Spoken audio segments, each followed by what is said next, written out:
chers téléspectateurs, merci de prendre ce rendez-vous d'information sur Al-Jazeera TV. Les titres.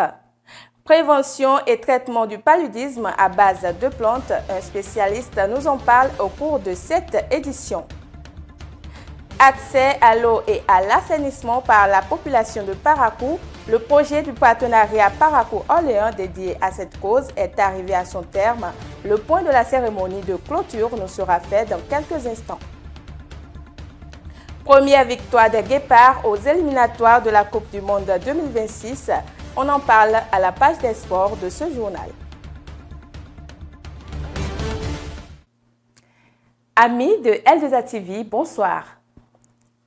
Le projet Favoriser l'accès à l'eau et à l'assainissement de la population de Parakou du partenariat Parakou-Orléans est arrivé à son terme. Une cérémonie de clôture a été organisée à cet effet à l'hôtel de ville ce jeudi 6 juin. Le point avec Rosalie Tchala et Adam Otini. Une cérémonie qui vient marquer la clôture du projet Faciliter l'accès à l'eau et l'assainissement de la population de Parakou a été organisée ce jeudi 6 juin 2024 dans la salle des fêtes de la mairie de Parakou. À l'entame des réjouissances, le maire de la ville a tenu à souhaiter la bienvenue aux participants. J'aimerais, au nom du conseil municipal et à mon nom propre, vous souhaiter la bienvenue. La bienvenue surtout pour celles qui ont quitté loin. Je veux parler de Madame Audrey qui est venue de Orléans en France. Je veux parler de Madame Depuis qui est aussi venue de la France, représentante de l'AFD. Bienvenue à Parakou. Né du partenariat Parakou-Orléans, ce projet a permis non seulement de fournir de l'eau potable aux populations, mais aussi d'assurer un assainissement dans les écoles. À cela vient s'ajouter d'autres actions. La mairie de Parakou a aujourd'hui un plan stratégique dans ce domaine, des équipes et des délégataires formés. Et les jeunes ont aussi pu bénéficier de ce programme au travers de sensibilisation. Quelle réussite! Une réussite collective grâce à la confiance de nos bailleurs et notamment de l'AFD, grâce aux travaux des équipes municipales de Parakou et d'Orléans qui ont œuvré pour que ce projet soit une réussite, grâce aussi aux populations qui se sont emparées de ce projet. Aujourd'hui, il ne me reste qu'une chose à vous dire à tous, merci. Des réalisations qui n'auraient été possibles sans le financement de l'Agence française de développement, de l'Agence de l'eau Loire-Bretagne et de la région Centre Val-de-Loire.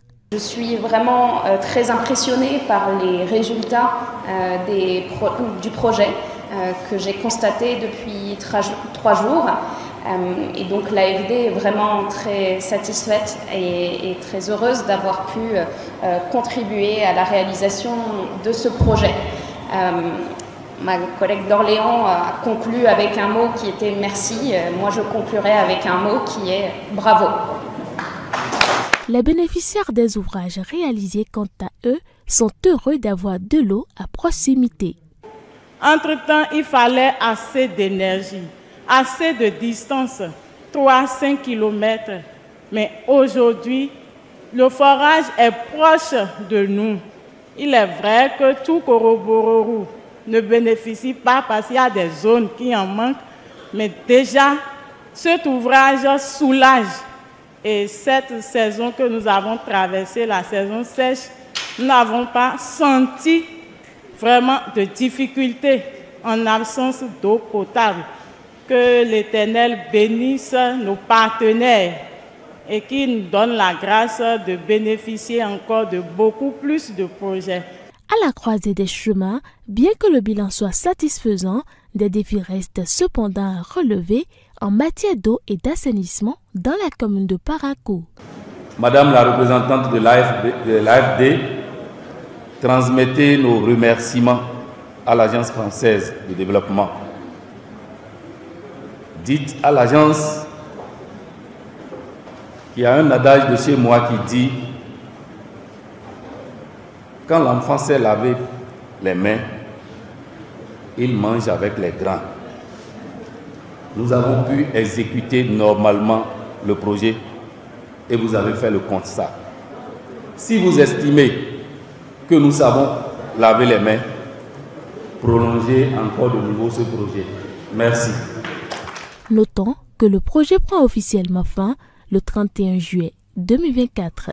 Du 3 au 5 juin s'est déroulé sur toute l'étendue du territoire national l'examen du certificat d'études primaires. L'équipe méridionale de votre web télévision est allée mercredi au centre Siquet Nord pour constater le déroulement des épreuves sportives. Le point. 256 968 candidats, répartis dans 802 centres de composition, ont pris part depuis ce lundi 3 juin 2024 aux épreuves du certificat d'études primaires. Le lancement officiel a eu lieu au complexe scolaire Siquet Nord. Le centre de Siquet Nord attendait 489 candidats, dont 241 filles et 248 garçons. Nous avons enregistré au total 486 candidats présents. Avec la phase écrite et orale, tout s'était très bien passé. Très bien passé. Il n'y a pas eu d'incident majeur. Après la phase écrite et orale, qui a duré 2 jours, la phase sportive a débuté ce mercredi 5 mai 2024. Aujourd'hui, nous avons démarré avec la phase sportive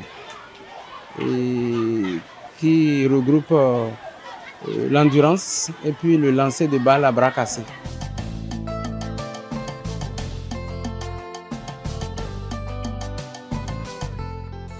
Ici, les ambitions sont claires. Mais 100% pour notre centre. Et la réussite totale pour tous nos enfants, pour tous les candidats. Ça fera la joie des parents, la joie de l'école et la joie des enfants eux-mêmes. Et la joie du Bénin aussi. Après les épreuves sportives prévues pour s'achever ce jeudi, s'en suivra la phase des corrections.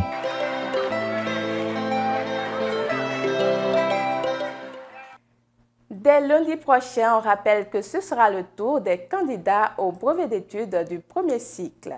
Et on passe à présent à la page santé pour parler du paludisme, une pandémie qui fait des affres en Afrique.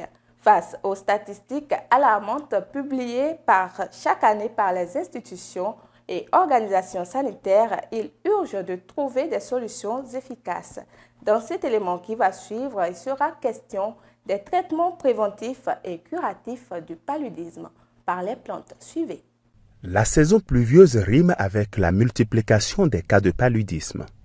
Cette endémie des pays tropicaux et subtropicaux la plus fréquente mérite une attention particulière quand on considère ses conséquences. C'est l'ennemi numéro 1 de l'Afrique, le sous-développement de l'Afrique. Si on peut le dire ainsi, le paludisme en est pour quelque chose. Imaginez les 4/5 de ceux qui souffrent du paludisme dans le monde sont en Afrique. Environ 600 000 cas de décès par an, dont 95% en Afrique. Le nombre de décès dus au paludisme qui frappe surtout les enfants africains souligne l'urgence de redoubler d'efforts pour en finir avec cette maladie évitable. Pour une prévention efficace, il faut détruire les nids de moustiques, dormir sous moustiquaires, mais il faut aussi prendre conscience de l'immensité de ce que la nature nous offre. Alors pour éviter le paludisme, un Africain peut prendre Artemisia 3 fois par semaine, lundi, mercredi, vendredi, une tasse. Donc ça le protège pour 1 mois. Nous cultivons Artemisia annua, Artemisia afra et même Artemisia scoparia pour lutter contre le paludisme. Et ce n'est pas que Artemisia seule. Il y a plusieurs autres plantes, telles que le Philanthus amarus, il y en a un paquet là, tels que le Quinqueliba, tels que le Caïcédra, tels que le papayer, etc., etc. Et aussi, surtout, tels que Justicia secunda, qui est là avec nous.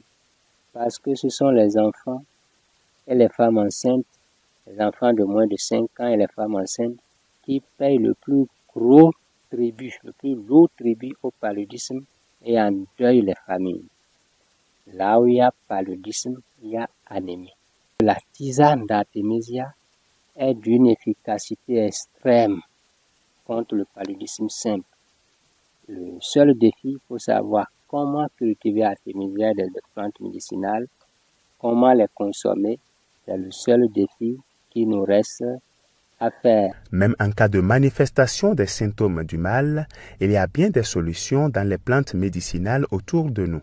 Le cas d'artémisia, il faut prendre titre curatif, si c'est la tisane, il faut prendre un verre matin, un verre midi, un verre soir durant 7 jours, parce que ça va lentement, mais sûrement et très efficacement. 5 grammes de tisane.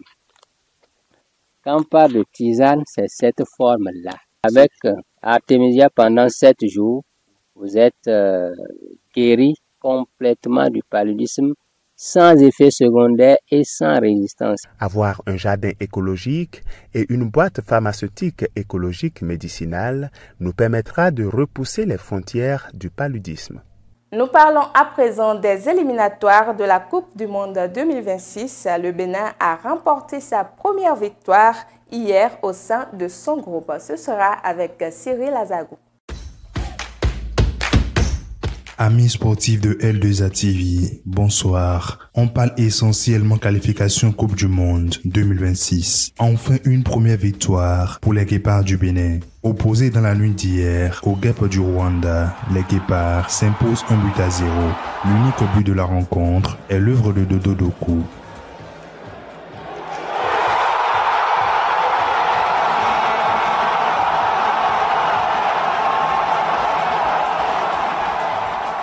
Une précieuse victoire qui relance les Guépards du Bénin. Dans le groupe C, les Guépards ont désormais 4 points au compteur. Dans les autres résultats d'hier, les Flammes du Malawi s'imposent à domicile 3-1 face à Sao Tomé et Principe. La Guinée-Bissau et l'Éthiopie se quittent sur un score nul et vierge. Le Soudan du Sud s'impose à l'extérieur 2-0 face à la Mauritanie. La Libye a pris le meilleur sur l'île Maurice 2-1. L'Égypte s'impose 2-1 face au Burkina Faso. On note quelques surprises avec notamment la défaite des Aigles du Mali 1-0 à domicile face au Ghana. Le match nul 1 but partout du Sénégal à domicile face à la RD Congo et enfin la défaite à domicile des Fennecs d'Algérie face à la Guinée-Conakry 1-2.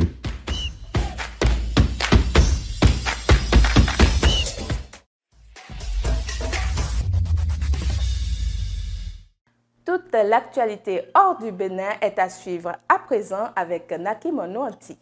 Cette semaine, Volodymyr Zelensky s'exprime devant l'Assemblée nationale française ce vendredi 7 juin lors de sa visite officielle en France. La veille, il avait assisté aux commémorations du 80e anniversaire du débarquement en Normandie. Après son discours devant les députés français, il est reçu à l'Élysée par Emmanuel Macron, suivi de la signature d'accords.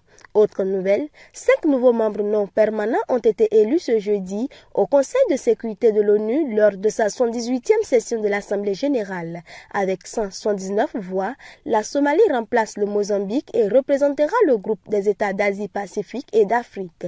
Ce vote marque le retour de Mogadiscio aux côtés du Danemark, de la Grèce, du Pakistan et du Panama. Le ministre somalien des Affaires étrangères Ahmed Moualim Fiki a exprimé la détermination de son pays à relever ce défi, en affirmant que la Somalie s'efforcera de consolider la coopération entre le Conseil de sécurité et les organisations régionales, y compris l'Union africaine. Membre des Nations Unies depuis son indépendance en 1960, ce pays a toujours participé aux travaux du Conseil de sécurité, où il a occupé un siège de 1971 à 1972 et a contribué aux discussions et aux décisions relatives aux questions de paix et de sécurité nationale. Direction la la RDC ou la Banque centrale du Congo BCC a récemment ordonné aux établissements de crédit et aux sociétés financières de reconfigurer leurs terminaux de paiement électronique TPE de sorte qu'ils ne puissent fonctionner qu'avec les francs congolais. Cette mesure vise à promouvoir l'utilisation de la monnaie nationale et à encourager la population à l'utiliser dans toutes les transactions courantes de biens et services afin de combattre la dollarisation de l'économie et de favoriser l'inclusion financière. Mariam Diko, la première femme chimiste de Côte d'Ivoire, dont le visage figure sur la pièce de 25 francs, est décédée à l'âge de 80 ans ce jeudi 5 juin 2024. L'information a été rendue publique sur les réseaux sociaux. Mariam Diko Kona est une pionnière dans son domaine tout en étant une source d'inspiration pour beaucoup et une figure emblématique de la science en Côte d'Ivoire. Son dévouement et sa passion pour la chimie ont marqué non seulement sa carrière, mais aussi ceux qui ont eu la chance de la connaître et de travailler à ses côtés. Chers téléspectateurs, c'est la fin de ce journal. Merci de nous avoir suivis. Restez toujours connectés sur L2A TV. Prenez soin de vous et prenez soin également de vos proches. Au revoir.